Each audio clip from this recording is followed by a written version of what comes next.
नमस्कार साथियों, मैं प्रमोद उपाध्याय बाल विद्या मंदिर सीनियर सेकेंडरी स्कूल के त्रिपुरा नागौर के ऑनलाइन एजुकेशन प्लेटफॉर्म पर आपका हार्दिक स्वागत करता हूं। जैसा कि मैंने पिछले वीडियो में कबीरदास जी के बारे में बताया था कि शब्द पद एक जो मैंने बताया था, आज के वीडियो में हम शब्द पद जो है कबीरदास जी का दूसरा उसके विषय पर चर्चा करेंगे।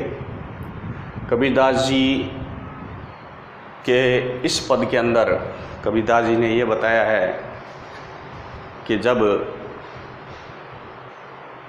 ईश्वर के भक्त में ज्ञान रूपी जब प्रकाश फैल जाता है तो उसके सारे जो संशय होते हैं मन के अंदर वो नष्ट हो जाते हैं, यानी जो भी उसके अंदर बुरे विचार होते हैं वो समाप्त हो जाते हैं। इस पद में वही दिया गया है कि किस प्रकार ईश्वर भक्ति करने पर या ईश्वर का जो ज्ञान का प्रकाश है जो मन के अंदर समा जाता है, तो किस प्रकार हमारे मन के अंदर जितना भी कपट रूपी विचार होते हैं वो सारे दूर हो जाते हैं, संशय होता है वो समाप्त हो जाते हैं। तो वही इस पद में बताया गया है। तो आइए चलते हैं इस पद के व्याख्यान की तरफ। तो सबसे पहले तो इसमें प्रसंग लिखना होता है। तो प्रसंग मैंने पिछले वीडियो में बताया था कि प्रसंग किस प्रकार लिखा जाता है। तो सबसे पहले प्रसंग में लिखेंगे कि प्रस्तुत पद हमारी पाठ्य पुस्तक क्षितिज के अध्याय 9 साख्या और शब्द से लिया गया है। इसमें कबीरदास जी ने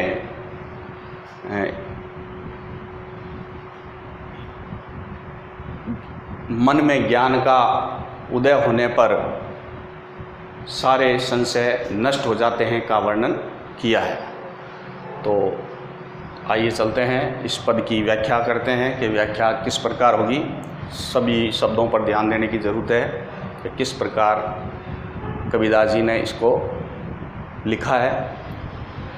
संतों भाई आए ज्ञान की आंधी रे, संतों भाई आई ज्ञान की आंधी रे, यानी कबीरदास जी संतों को संबोधित करते हुए कह रहे हैं कि हे संतों, अब मन के अंदर ज्ञान रूपी आंधी आ गई है, ज्ञान रूपी आंधी आ गई है।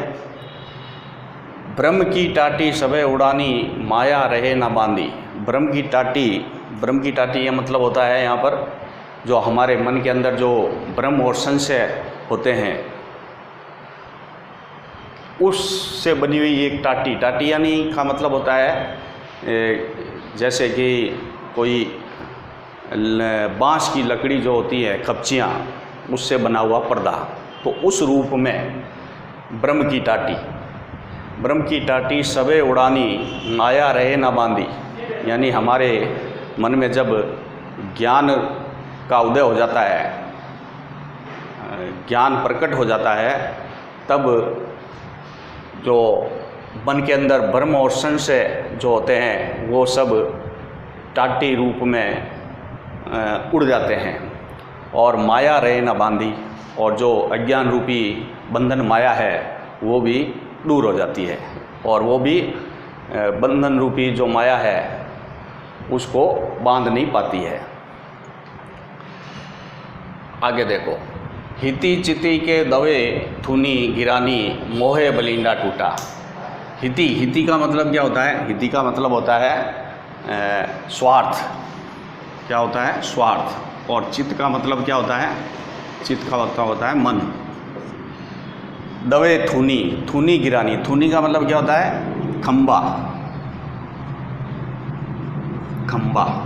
खंबा जैसे कोई मकान बनाते हैं तो खंबे लगे होते हैं, तो वो स्तंभ जिसको कह सकते हैं, स्तंभ है, टेक है। तो कबीरदास जी कह रहे हैं कि हित चित्त की दवे धूनी गिरानी मोहे बलिंडा टूटा मतलब टूटा यानी गिरना, टूटना मतलब टूटना मतलब गिरना, ठीक है। तो इस प्रकार से कबीरदास जी कहते हैं कि जब हमारे मन में ज्ञान प्रकट हो जाता है तो ब्रह्म संशय रूपी जो बल्लियाँ हैं, मोहे बलिंडा टूटा, यानी बल्लियाँ, बलिंडा का मतलब क्या होता है, जो छप्पर झोंपड़ी जो होती है उसके नीचे, छत के नीचे जो बल्ली लगाते हैं उसको कहते हैं बल्लियाँ, बलिंडा, यानी छत पर बांधी जाने वाली बल्ली होती है।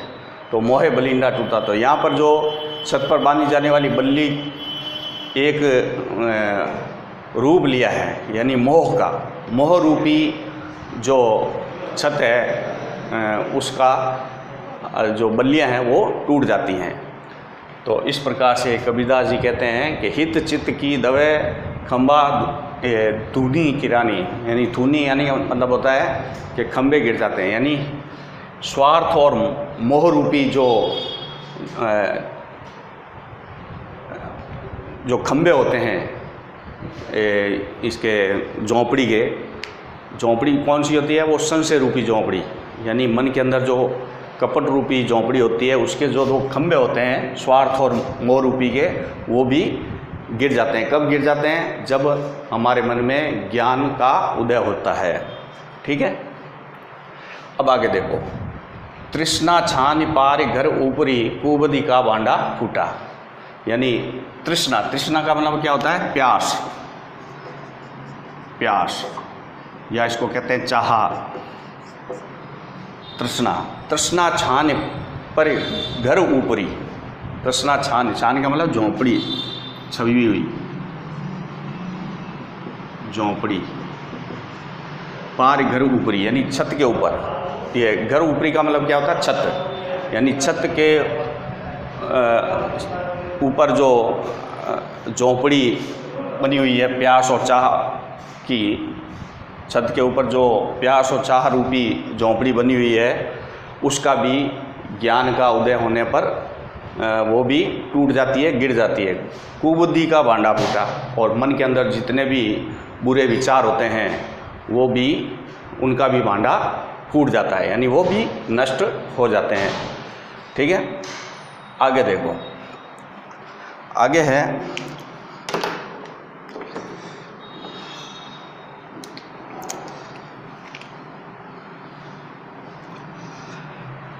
जोग जुगती करे संतो बांधी निर्चु चुए न पानी। जोग जुगती, जोग जुगती का मतलब होता है योग साधना, योग साधना की युक्तियाँ, युक्तियाँ, योग साधना की युक्तियाँ, यानी जोग जुगती करे संतो बांधी। अब क्या है कि मन के अंदर जब ज्ञान का उदय हो जाता है, ज्ञान का प्रकाश मन के अंदर फैल जाता है, तो योग साधना की युक्तियाँ, योग साधना की युक्तियाँ वो बंध जाती हैं। निर्चु चुवे ना पानी, और उसमें से किसी प्रकार का पानी नहीं टपक सकता। कहने का मतलब है उसमें से कोई भी कपटपूर्ण व्यवहार नहीं आ सकता है या कपट नहीं आ सकता है। निर्चु चुवे ना पानी का मतलब क्या है, यहाँ पर तो जो निर्चु, निर्चु का मतलब क्या होता है, निर्चु का मतलब होता है थोड़ी भी, चुवे ना पानी यानी थोड़ा सा भी उसमें से पानी रिसेगा नहीं। जब ज्ञान का प्रकाश हमारे मन में फैलेगा और योग साधना की युक्तियाँ से बांधा जाएगा, ठीक है। आगे देखो, कूड़ कपट काया का निक्षा हरि की गति जब जानी, यानी कूड़ कपट काया का निक्षा, और ज्ञान रूपी जो प्रकाश है हमारे मन के अंदर जब फैल जाता है तो मन के अंदर जितना भी अज्ञान रूपी कूड़ा करकट है वो भी निकल जाता है। हरि की गति जब जानी, जब ईश्वर की लीला का ज्ञान होने पर, हरि की गति जब जानी यानी ईश्वर की लीला का ज्ञान हो जाता है, तब हमारे अंदर यानी मन के अंदर जो कपट रूपी कूड़ा है वो भी निकल जाता है। ये कबीरदास जी इसमें बता रहे हैं। आगे देखो, कूड़ कपट का मतलब क्या होता है? कपट रूपी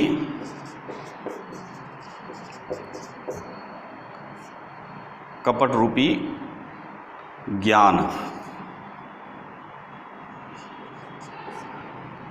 या कपट रूपी कूड़ा।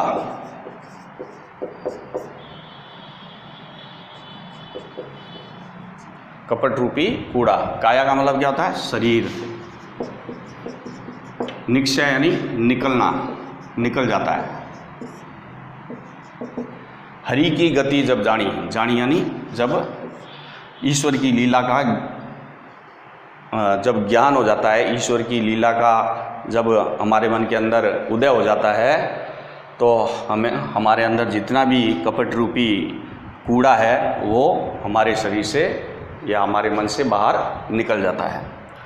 आंधी पीछे जो जल बूटा, आंधी पीछे यानी कबीरदास जी कह रहे हैं कि आंधी के बाद में जब जल की बरसात होती है, प्रेम हरि जन बीना, और ईश्वर प्रेम रूपी जब जल बरसता है, यानी आंधी ज्ञान रूपी जो आंधी आती है उसके बाद में ईश्वर प्रेम रूपी जो जल बरसता है उसमें सारा तन मन भीग जाता है। और कहे कबीर बान के प्रगटे उदित भया तम खीना, और कबीरदास जी कहते हैं कि उसी प्रकार जब हमारे मन के अंदर ज्ञान का प्रकाश फैल जाता है, ज्ञान का उदय हो जाता है, तब हमारे अंदर जो अज्ञान रूपी अंधकार है वो स्वतः ही नष्ट हो जाता है, यानी अज्ञान रूपी जो अंधकार है वो समाप्त हो जाता है।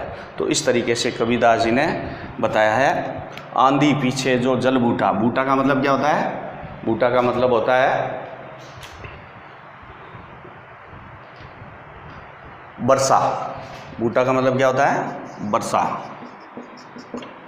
प्रेम हरि यानी ईश्वर प्रेम रूपी जन बीना, यानी सारा तन मन भीग जाता है।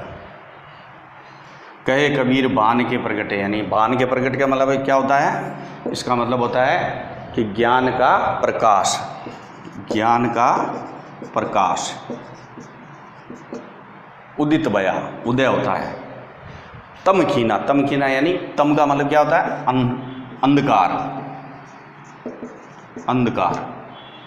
खीना का मतलब नष्ट होना, नष्ट होना, यानी ज्ञान रूपी प्रकाश जब हमारे मन में उदय हो जाता है तब अंधकार, अज्ञान रूपी अंधकार है वो नष्ट हो जाता है। तो इस तरीके से ये कबीरदास जी ने बताया है कि ज्ञान का प्रकाश उदय होने पर, ज्ञान का प्रकाश उदय होने पर अज्ञान का अंधेरा स्वतः ही नष्ट हो जाता है। तो इस तरीके से कबीरदास जी ने इस पद के जरिए बताया है कि ईश्वर का ज्ञान होने पर हमारे अंदर जितने भी बुरे विचार हैं, कपट हैं और भ्रम हैं, संशय हैं, वो सारे नष्ट हो जाते हैं। तो इस तरीके से ये व्याख्या इसकी होती है। ये आपको पद लिखना है नोटबुक में, और प्रसंग लिखने के बाद में इसकी व्याख्या हम आपको भेजेंगे, जिसको आप नोटबुक में नोट करेंगे। ठीक है, तो ये सारी चीज़ें आपको लिखनी है। तो हम यही प्रयास कर रहे हैं कि आप ज़्यादा से ज़्यादा शिक्षा को प्राप्त करें, ताकि और शिक्षा से जुड़े रहें। इसलिए हम ये प्रयास कर रहे हैं वीडियो भेजने के द्वारा। तो हम यही चाहते हैं कि आप इसका पूरा फ़ायदा लें। धन्यवाद।